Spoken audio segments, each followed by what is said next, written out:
قدرت چھین لی گئی تھی. اب باؤ کی زبان نہیں چل رہی ہے بلکہ جو بول رہا ہے اپنی قوم کے خلاف بول رہا ہے, جو موافقت کر رہا ہے اب موسیٰ علیہ السلام و تسلیم کی قوم کی اور موسیٰ کی موافقت کر رہا ہے, ان کی طرفداری کر رہا ہے. اس قوم نے کہا تھا اے بلعام تم کیا کر رہے ہو, اے باؤ تم کیا کر رہے ہو, ہم نے تو تمہیں تحفے تحائف دیے تھے, ہم نے تو تم سے آرزو یہی کی تھی, ہم نے تم سے یہی تمنا رکھی تھی, ہماری آرزو پہ تو پانی پھیر رہا ہے. اے باؤ تو ہماری مخالفت کر رہا ہے, اے باؤ تیری زبان کیسی چل رہی ہے, تو ہماری مخالفت پہ دعا کر رہا ہے, موسیٰ کی موافقت کر رہا ہے, حالانکہ ہم نے تو تم سے اس سے الٹا کہا تھا. تو باؤ نے کہا تھا اے باؤ میں نے تم سے پہلے کہا تھا مجھے موسیٰ کی مخالفت نہ کرو, میری دنیا بھی بکار دی ہے تم نے, میری آخرت بھی تباہ کر دی, اس لیے کہ میں جو بولنا چاہتا ہوں میری زبان پہ میرا قابو نہ رہا.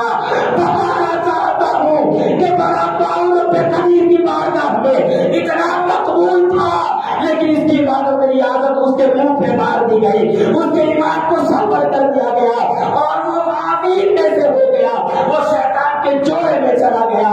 ایک تعظیم موسیٰ کی جادوگر کرے تو انہیں ایمان دے دیا جائے اور پوری زندگی عبادت کرے اسے جہنم میں دھکیل دیا جائے. اب ذرا بتاؤ تعظیم مصطفیٰ کا انکار کرنے والوں کا حال کیا ہوگا. قرآن اعلان کر رہا ہے جس نے پوری زندگی عبادت اور ریاضت میں گزاری ہے, جس نے اللہ کی بارگاہ میں اتنی مقبولیت حاصل کر لی تھی, لیکن اس کی ساری محنت رائگاں ہو گئی, اس کے منہ پر مار دیا گیا.